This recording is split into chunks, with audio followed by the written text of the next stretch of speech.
ഈശോ മിശിഹായിൽ സ്നേഹം നിറഞ്ഞ മാതാപിതാക്കളെ, സിസ്റ്റേഴ്സ്, സഹോദരി സഹോദരങ്ങളെ, എൻ്റെ വീട് കണ്ണൂർ ജില്ലയിലെ തിരുമേനി എന്ന് പറയുന്ന ഒരു കൊച്ചു ഗ്രാമത്തിലാണ്. ഏതാണ്ട് 1940-60 കാലഘട്ടങ്ങളിൽ കോട്ടയം പാലാ സൈഡിൽ നിന്നും കുടിയേറി പാർത്ത ഒരു പറ്റം കർഷക ജനത അവിടെ തിങ്ങിപ്പാർക്കുന്നു. ഞങ്ങളെല്ലാവരും കൃഷിക്കാരാണ്. ഞാനും ജനിച്ചു വളർന്നത് വളരെ പാവപ്പെട്ട ഒരു കുടുംബത്തിലാണ്. ഒരു ചെറിയൊരു അനുഭവം നിങ്ങളുമായിട്ട് പങ്കുവയ്ക്കുവാൻ ആഗ്രഹിക്കുന്നു. കർക്കിടക മാസത്തിലെ ഒരു ദിവസം സ്കൂള് വിട്ട് പതിവ് പോലെ വീട്ടിലെത്തി. എല്ലാ ദിവസവും 4 മണിക്ക് വീട്ടിലെത്തിക്കഴിയുമ്പോൾ കാപ്പിക്ക് എന്തെങ്കിലും ഉണ്ടാവുന്നതാണ്. അന്ന് പ്രത്യേകിച്ച് ഒന്നും ഉണ്ടായില്ല. അമ്മയോട് ചോദിച്ചു, എന്തെങ്കിലും ഉണ്ടോ, എന്താണ് ഇങ്ങനെ സംഭവിക്കുവാൻ കാരണമെന്ന്. അമ്മ എന്നെ ആശ്വസിപ്പിച്ചു. പപ്പ പണിയുവാനായിട്ട് പോയിരിക്കുകയാണ്.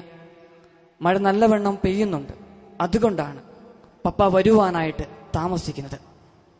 പപ്പ റേഷനരിയുമായി മേടിച്ച് ഇപ്പോൾ വരും, അതുവരെ മോൻ അടങ്ങിയിരിക്കണം എന്ന്. വീട്ടിലൊന്നും ഇല്ല എന്ന് അറിയുമ്പോൾ നമ്മുടെ വിശപ്പ് കൂടുക എന്നുള്ളത് സ്വാഭാവികമാണല്ലോ. 5:30-6 മണി സമയമായിട്ടും പപ്പ എത്താതെ വന്നപ്പോൾ എനിക്കൊത്തിരി വിഷമമുണ്ടായി. ഞാൻ അമ്മയുടെ അടുത്തേക്ക് ചെന്ന് സങ്കടം തുടങ്ങി. പതുക്കെ അമ്മ എന്നെ വീടിന്റെ മുൻവശത്തേക്ക് കൊണ്ടുപോയി. ഓല കൊണ്ടുള്ള ഒരു മറയാണ് അവിടെ ഉണ്ടായിരുന്നത്. ആ മറ അമ്മ പതുക്കെ മാറ്റി. പെട്ടെന്ന് ഒരു ഇടി വെട്ടുകയാണ് ചെയ്യുന്നത്. ഞാൻ പേടിച്ചു പോയ സമയത്ത് അമ്മ തന്റെ അരികിലേക്ക് എന്നെ അടുപ്പിച്ചു നിർത്തിയിട്ട് പറഞ്ഞു, മോനെ നീ പേടിക്കണ്ട, പപ്പ ഇപ്പോൾ അരിയുമായിട്ട് വരുമെന്ന്. സ്നേഹമുള്ളവരെ, ഒരു കുഞ്ഞിന് വിശന്നപ്പോൾ ആ അമ്മയോട് പരാതി പറഞ്ഞപ്പോൾ ഒത്തിരി വിഷമം തോന്നി അമ്മയ്ക്ക്. ആ സാഹചര്യത്തില് ഒന്നും ചെയ്യുവാനായിട്ട് സാധിക്കില്ല എന്ന് ആ അമ്മയ്ക്ക് അറിയാമായിരുന്നു. എങ്കിലും താൻ സ്നേഹിക്കുന്ന ആ മകനോട് അമ്മ പറഞ്ഞത് ഇപ്രകാരമാ. അമ്മ പറഞ്ഞ് ആശ്വസിപ്പിച്ചത് ഇപ്രകാരമാ, പപ്പ ഇപ്പോൾ വരുമെന്ന്. ഒരു സാധാരണഗതിയിൽ ഒരമ്മ ആശ്വസിപ്പിക്കാൻ പറ്റുന്ന അത്രയും തീവ്രതയിൽ ആ അമ്മ എന്നെ ആശ്വസിപ്പിച്ചു. സ്നേഹമുള്ളവരെ, അങ്ങനെയെങ്കിൽ ഈ അമ്മയേക്കാൾ വലിയൊരു അമ്മ നമുക്കുണ്ട്.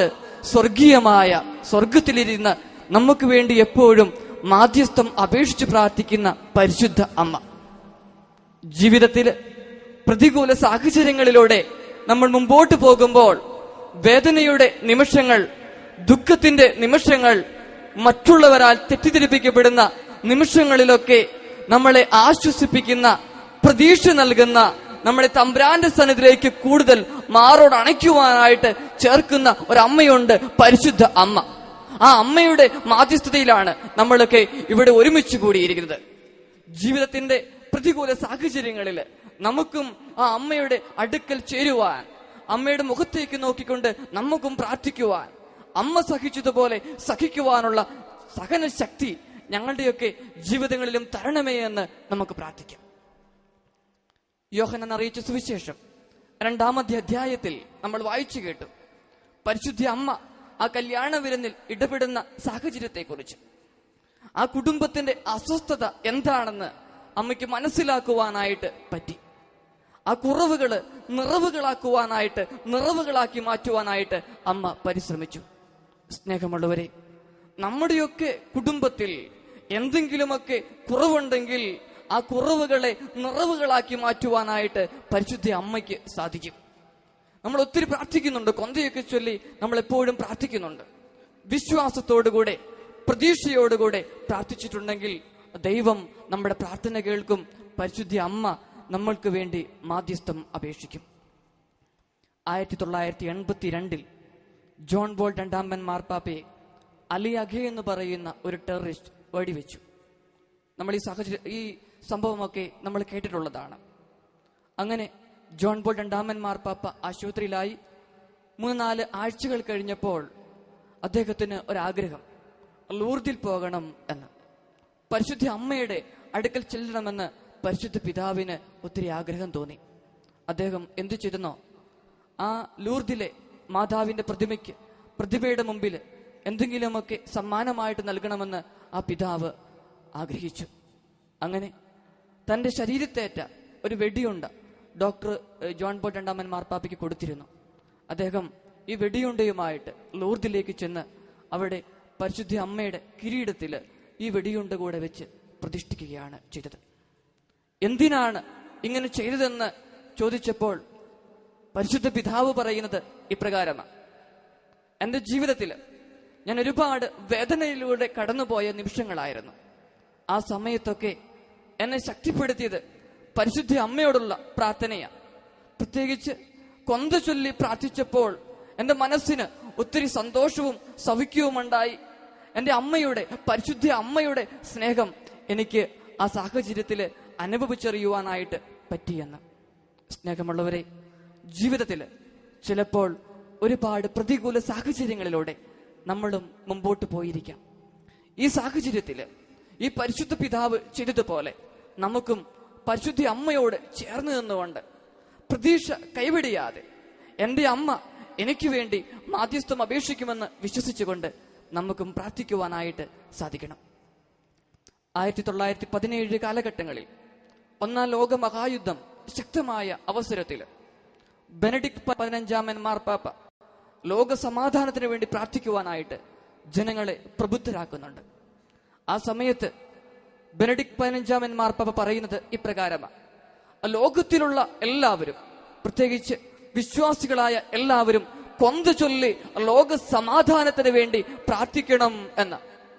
യുദ്ധത്തിൽ മരിച്ചവരുണ്ട്, അവരുടെ ബന്ധുമിത്രാദികളുണ്ട്, അവർക്ക് വേണ്ടിയെല്ലാം കൊന്ത ചൊല്ലി ലോകത്തിൽ സമാധാനം പുനഃസ്ഥാപിക്കുവാനായിട്ട് പ്രാർത്ഥിക്കണമെന്ന ബെനഡിക്ട് 15 മാർപ്പാപ്പ മെയ് 15 1917 മെയ് 15 ലോകത്തോട് മുഴുവനായിട്ട് ഉദ്ഘോഷിച്ചത്. സ്നേഹമുള്ളവരെ, നമ്മുടെ ജീവിതത്തിൽ ഇതുപോലെ ലോക സമാധാനത്തിന് വേണ്ടി പ്രതീക്ഷയോടുകൂടെ നമുക്കും പ്രാർത്ഥിക്കുവാനായിട്ട് സാധിക്കണം. വിശുദ്ധ അഗസ്തീനോസ് പുണ്യവാളനും അൽഫോൻസ് ഗ്രിഗോറിയും അതുപോലെ കാർഡിനൽ ന്യൂമാനും ഒക്കെ പരിശുദ്ധ അമ്മയെക്കുറിച്ച് ഒരുപാട് ഗ്രന്ഥങ്ങൾ രചിച്ചിട്ടുണ്ട്. ആ ഗ്രന്ഥത്തിലൊക്കെ നമുക്ക് കാണുവാനായിട്ട് പറ്റുക പരിശുദ്ധ അമ്മ പ്രതീക്ഷ നൽകുന്ന ഒരമ്മയാണ് എന്ന, പരിശുദ്ധ അമ്മ പ്രതീക്ഷ നൽകുന്ന ഒരമ്മയാണെന്നുള്ള ചിത്രമാ ഈ വിശുദ്ധാത്മാക്കളുടെ, ഈ പിതാക്കന്മാരുടെ എല്ലാം ഗ്രന്ഥങ്ങളിൽ കാണുവാനായിട്ട് സാധിക്കുന്നത്. അങ്ങനെയെങ്കിൽ നമ്മുടെയൊക്കെ ജീവിതങ്ങളിൽ ഒരുപാട് ദുഃഖത്തിലൂടെ കടന്നു പോകുന്ന നിമിഷങ്ങളിൽ ആരോടും പറയാൻ പറ്റാത്ത ജീവിത സാഹചര്യങ്ങളുമായിട്ട് മല്ലടിച്ചു പോകുമ്പോൾ നമുക്കും ഈ പ്രതീക്ഷ നൽകുന്ന പരിശുദ്ധ അമ്മയുടെ മുമ്പിൽ ഒന്നിരിക്കാൻ, ആ പരിശുദ്ധ അമ്മയുടെ മുഖത്തേക്ക് നോക്കിയിട്ട് പ്രാർത്ഥിക്കുവാനായിട്ട് നമുക്കും സാധിക്കണം. സ്നേഹമുള്ള സഹോദരങ്ങളെ, മറിയം എന്ന പദത്തിന് കയ്പുള്ള കടൽ എന്ന് കൂടെ അർത്ഥമുണ്ട്. കടൽ ഉപ്പും കയ്പും നിറഞ്ഞതാണെന്ന് നമുക്കറിയാം. പരിശുദ്ധ അമ്മയുടെ ജീവിതത്തെക്കുറിച്ച് അവലോകനം ചെയ്തിട്ടുണ്ടെങ്കിൽ നമുക്ക് കാണുവാനും സാധിക്കും അമ്മയുടെ ജീവിതവും കൈപ്പേറിയ അനുഭവങ്ങളിലൂടെ കടന്നു പോയതാണ് എന്ന്. പരിശുദ്ധ അമ്മയുടെ ജീവിതത്തിലെ ചില സാഹചര്യങ്ങളെ കുറിച്ച് നമുക്ക് ധ്യാനിക്കുവാനായിട്ട് ഇനിയുള്ള നിമിഷങ്ങൾ നമുക്ക് പരിശ്രമിക്കാം. ശിമിയോന്റെ കരങ്ങളിൽ ഈശോയെ കൊടുത്തുകൊണ്ട് ആ ദേവാലയത്തിൽ നിൽക്കുന്ന അമ്മ, ആ ദൃശ്യം നമ്മുടെയൊക്കെ മനസ്സിലേക്ക് ഉയരട്ടെ. ശിമിയോൻ ഈശോയിനെ കരങ്ങളിലേക്ക് ഏറ്റുവാങ്ങി. അപ്പോൾ മറിയത്തോട് പറയുന്ന ഒരു കാര്യമുണ്ട്: ഒരു വാൾ നിന്റെ ഹൃദയത്തെ ഭേദിക്കും എന്ന്. അതിന്റെ അർത്ഥം പരിശുദ്ധ അമ്മയ്ക്ക് മനസ്സിലായി. വരാനിരിക്കുന്ന കാര്യങ്ങളെ അമ്മ മുൻകൂട്ടി കണ്ടു. ഇനി എന്തൊക്കെ സംഭവിക്കും, എന്റെ ജീവിതത്തിൽ എന്തൊക്കെ സംഭവിക്കുവാനായിട്ട് പോകുന്നുവെന്നൊക്കെ ആ അമ്മ മനസ്സിലാക്കി. പക്ഷേ അമ്മയ്ക്ക് പരാതിയില്ല. അമ്മ എല്ലാം കണ്ടുകൊണ്ട് അമ്മയ്ക്കൊരു പ്രതീക്ഷയുണ്ടായിരുന്നു, ദുഃഖവെള്ളിക്ക് ശേഷം ഒരു ഉയർപ്പ് ഞായർ ഉണ്ടാകുമെന്ന്. ആ പ്രതീക്ഷയോടുകൂടെ ആ അമ്മ അതെല്ലാം കേൾക്കുവാനായിട്ട് തയ്യാറാകുന്നു. സ്നേഹമുള്ളവരെ, ഒരുപക്ഷെ ഇതുപോലുള്ള അനുഭവങ്ങൾ നമ്മുടെ ഹൃദയത്തിലും നമ്മുടെ ജീവിതങ്ങളിലും ഉണ്ടാവാം. ഒരു പുഴയുടെ മധ്യത്തിൽ വലിയൊരു പാറക്കല്ലുണ്ട്. ആ പാറക്കല്ലിന് മുകളിലിരുന്ന് ഒരു കുയില് ദൈവം കൊടുത്ത മനോഹരമായ നാദം ഉപയോഗിച്ച് പാടി സ്തുതിക്കുക ദൈവത്തെ. പെട്ടെന്ന് ഒരു ഉരുൾപൊട്ടൽ ഉണ്ടാവുന്നു. ഉരുൾപൊട്ടലിൽ സസ്യലതാദികളും ജന്തുമൃഗാദികളുമൊക്കെ ആ പുഴയിലൂടെ ഇങ്ങനെ ഒലിച്ചു പോവുകയാണ്. മലവെള്ളപ്പാച്ചിലിന്റെ ശക്തി കൂടുന്ന ആ നിമിഷങ്ങൾ, ആ കുയിലിന്റെ കാലിൽ മേൽ തട്ടിയില്ല എന്നുള്ള രീതിയിൽ വെള്ളമൊഴുകി പോകുന്ന ഒരു ദൃശ്യം. ആ സമയത്ത് ആ കുയില് പാട്ട് നിർത്തുന്നില്ല, പാടിക്കൊണ്ടേ ഇരുന്നു. അവസാനം ആ മലവെള്ളപ്പാച്ചിൽ കുയിലിന്റെ അസ്തിത്വത്തിന് ഭംഗം വരുത്തുമെന്ന് തോന്നിയപ്പോൾ ആ കുയില് പാട്ട് നിർത്താതെ ചിറകുകൾ വിടർത്തിക്കൊണ്ട് അനന്തവിഹായസിലേക്ക് പറന്നുയരുന്നു. സ്നേഹമുള്ളവരെ, ഇതുപോലെയായിരിക്കണം നമ്മുടെ ജീവിതവും. നമ്മുടെ ജീവിതത്തിൽ ഇതുപോലുള്ള ഒരുപാട് വേദനകൾ ഉണ്ടാവാം.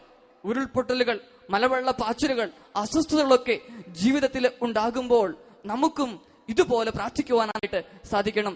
ഈ കുയില് ദൈവത്തെ മഹത്വപ്പെടുത്തിയല്ലേ, അതുപോലെ നമ്മുടെ ജീവിത കർത്തവ്യങ്ങളൊക്കെ പതറാതെ തളരാതെ ചെയ്തുകൊണ്ട് നമുക്കും ദൈവത്തോട് ചേർന്ന് നിൽക്കുവാനായിട്ട് സാധിക്കണം. പരിശുദ്ധ അമ്മയുടെ ജീവിതത്തിൽ ഇതുപോലുള്ള അസ്വസ്ഥതകൾ ഉണ്ടായപ്പോൾ അമ്മ എങ്ങനെയാണ് ചേർന്ന് നിന്നത് എന്നത് നമ്മൾ ഇതുവരെ കണ്ടു കഴിഞ്ഞു. പ്രതീക്ഷയോടുകൂടെ പരിശുദ്ധ അമ്മ മുമ്പോട്ട് പോയി. ഈ പരിശുദ്ധ അമ്മയെ കുറിച്ച് നമ്മുടെ മുസ്ലിം സഹോദരങ്ങളുടെ വിശുദ്ധ ഗ്രന്ഥമായിട്ടുള്ള ഖുറാനിലും വ്യക്തമായിട്ട് പ്രതിപാദിക്കുന്നുണ്ട്. ഖുറാനിൽ 19 അധ്യായത്തിൽ മുഴുവൻ മറിയത്തെ കുറിച്ചാണ് പറയുന്നത്. സാധാരണഗതിയിൽ ഖുറാനിൽ ഒരു സ്ത്രീയെ കുറിച്ച് പറയുന്നത്, ഒരു സ്ത്രീയുടെ പേര് ആദ്യം ഉച്ചരിക്കില്ല.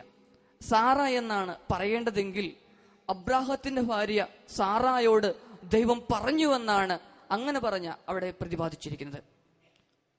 അതായത് ആണുങ്ങൾക്ക് കൂടുതൽ പ്രാധാന്യം കൊടുത്തിരുന്നു. എന്നാൽ പരിശുദ്ധ അമ്മയെ കുറിച്ച് പറയുമ്പോൾ ഇപ്രകാരം പറയുന്നത്, മറിയാമിനോട് മാലാഖ സംസാരിച്ചു. ഈശാ നബിയുടെ അമ്മയായ മറിയത്തോട് മാലാഖ സംസാരിച്ചു.